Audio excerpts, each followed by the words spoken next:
These convention secret layers are an absolute joke in my opinion, and here's possibly why.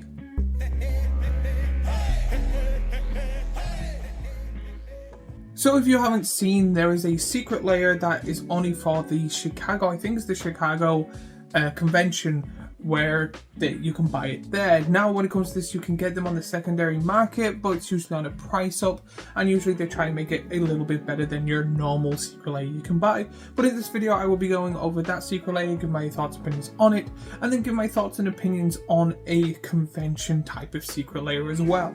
But before I do, a word from my sponsor, which is me and my small little Etsy shop where I make t-shirts and hoodies in different sizes and colours and designs for people to enjoy. And if you like me and what I do and want to help out and support the channel, the best thing you can do is like and subscribe and watch more of my videos. The watch time is where it mainly needs. And the second then being buy yourself something nice. All the money that comes with it is to buy better equipment and better stuff for videos for you to enjoy.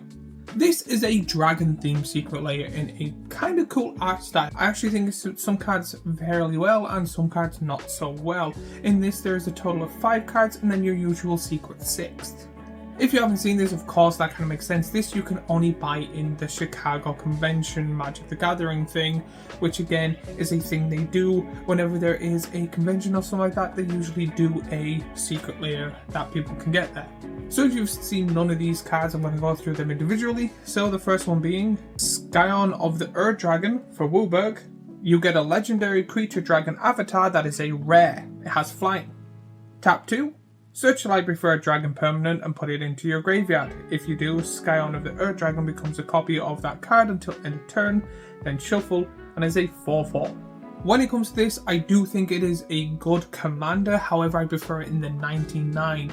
You can kind of put high power dragons in your deck, have this as the commander, and then tap 2 and it becomes it. But then I actually think, again, the casual Ur Dragon is better. Plus there's also, in my opinion, like Morophon, even though it's not a dragon, but it is a dragon, will work very well for this. So I personally think this is the better in the 99. When it comes to the artwork, I think it suits it well. I do like this art style, and I do like the art on this card. Again, 5 mana for a 4/4 with flying is a bit okay-ish. However, this ability makes it that it's worthy as a commander card. But next we have Niv-Mizzet Param. For 3 blue and 3 red, you get a legendary creature dragon wizard that is a rare.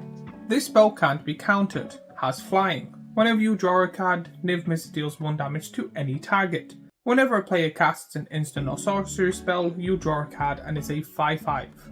To be honest, I only really like Niv as a commander if it's the WUBRG version, or if you have the 3 Nivs that do that infinite loot thing. If you don't know, there is a way you can get the 3 Izzet to like damage, draw, damage, draw, and then instantly like kind of win the game. It is not difficult to play off, but it is a lot of mana. So having this as a commander, if that is your plan, to have the other 2 is okay-ish. I have seen when it comes to this though, a lot of people missing the draw trigger because it's whenever a player casts an instant or sorcery, not just you. Now 1 damage does not see them a lot, but with red you get a lot of double and triple and add on to damage, so it does add up very, very slowly. So personally I think rather go for a better Izzet commander and have all 3 Nivs in it. But if you are planning just to hard focus on that and you want to be able to get one of the Niv-Mizzets all the time, personally I do think this is the best one out of the 3. I could be wrong there, people have different opinions on that, to be your commander. Plus it is really good that it cannot be countered if it is your commander.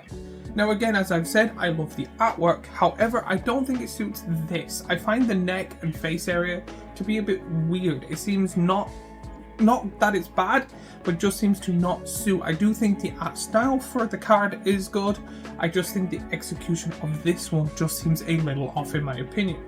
But now we have Kokusho the Evening Star for 4 and 2 black. You get a legendary creature dragon spirit that is a rare, has flying. When Kokusho dies, each opponent loses 5 life and you gain life equal to the life lost this way, and is a 5/5. 2 things I would like to point out when it comes to this commander. 1, it is a very powerful and beautiful art card. However, the one thing I don't like, and actually would prefer since I've seen this is from a cycle of dragon cards. To be honest, I would actually prefer if it was this art style with that cycle instead. Yes, the two cards I mentioned before, and then the fourth one that I will be going over, is still a good selection. However, a cycle in a secret layer would have been absolutely amazing, especially in the same art style.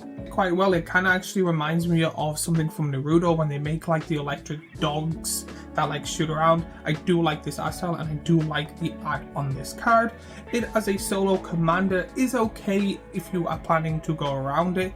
You do gain a lot of life, especially in commander. You're gaining, if you are playing a normal 4-player game, you're gaining 15 life. However, it is the constant killing it and then getting it back, which is going to be kind of difficult. However, with cards, you're able to like play the land that lets you put your commander in your hand. You then play it for cheaper because you have like Black Ritual and stuff like that, and then reanimating it in black is very easy. So it is doable. If anyone actually wants to build a deck on Moxfield around this to show off, please do.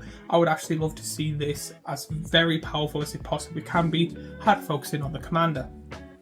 And then the fourth card being Skyline Despot for 5 and 2 red. You get a creature dragon that is a rare. Has flying. When this creature enters, you become the monarch. At the beginning of your upkeep, if you are the monarch, create a 5/5 red dragon creature token with flying and is a 5/5. So out of all of them, this actually originally was an uncommon card. And even looking at it, you can tell you're paying quite a bit of mana, but you do become the monarch, so that is good. However, you have to stay and become the monarch by the end of it, which is more difficult, especially if you have this card, since it doesn't have flash. People will see it and go, you're the monarch, next turn you're getting a 5/5, I'm finding a way to attack you even if it's with a 1/1. Now, since this probably will be in a monarch deck or a dragon deck, mainly a dragon deck, dragons cost a lot, so it's harder to have a huge army, so again you're more likely to not become the monarch. And this is also the only one that's not a legendary creature, and the artwork suits it very well, so I do like this card overall.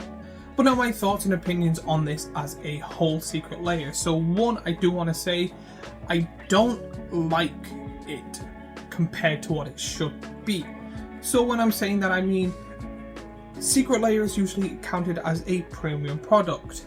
Having an uncommon and kind of 4 dragons with a 5th card being a secret, which again, I'm just guessing here, is rather going to be an all dark card or a full green elf or something along the lines. It's not going to stay in theme because I haven't done that in a while. So having a premium product that's not fully premium, in my opinion, is a bit I don't know the price of this, I'm just going off what a secret layer is usually priced at. So spending 35 to 45 euro is, for this, does not seem worth it in my opinion. Especially because you have a one-off cycle card, a 2, in my opinion, okay to good commanders, so if you're using them it's good to glam it up, and then an uncommon that's put up to a rare does not seem worth it. My second problem with this is that you can only get it at a convention, which again is more of me being not from America. Being in the EU or any other place that's not there, seeing this type of stuff, you're kind of like, even if you do like it, it's really hard to get, or if you are able to get it, you are paying a overpriced product for it. So that's why I think personally, if I wanted this, let's say I wanted it for the Niv, because I have the Niv a extra turn deck, I will have to rather wait for maybe 6 months to a year and buy it as a single when the price of it is not skyrocketed or never at all. I understand being in America, you're probably thinking it's more worth it because again, if you're at the convention, it's easy to grab depending on how many they have. Plus, even if you're there, you may know someone in the community that has it and doesn't really want it, so you're able to buy it cheaper and easier. But even then, I think the card selection for it isn't really good either. The best thing of this is the artwork. I think the artwork is absolutely amazing, but I also think if they are going to do something like this, have a premium product in a small quantity at a convention, also I say the secret card should have also been a really good card. Now I don't know what the secret card is as I'm recording this. I'm more basing it on, I'm more than 50%, I'm going to say 65-70% sure that it is not going to be a dragon, it is not going to be in the same art, and it's not going to be a really cool and powerful card. So if anyone from Wizards or anything like that ever sees this video, I do think if you want to continue on this, Make it that people want it. Make it that if the price does get inflated, it's because the cards are worth it. It's kind of, I liked saying this and not saying this at the same time. Scalpers, in my opinion, are not good. But make it that it's a product that scalpers are going to hunt for, then people buy it and then just find a way to make sure the scalpers don't, which is very, very difficult. But I think this is why the secret layers are currently not selling as well. There's still a lot on the website. And I also think that's why this will be forgotten about within 3 to 6 months. But these are my thoughts and opinions when it comes to this secret layer. I would love to hear your thoughts in the comments down below. What you think of this, what you think of the art, and them usual questions that we always ask for. While you're down there, remember to like and subscribe and do all that YouTubey stuff we always ask for. And as always, if you like this video, I have a previous video here, a playlist of Magic the Gathering videos I make here, and a subscribe button here. And I will see you all in the next video.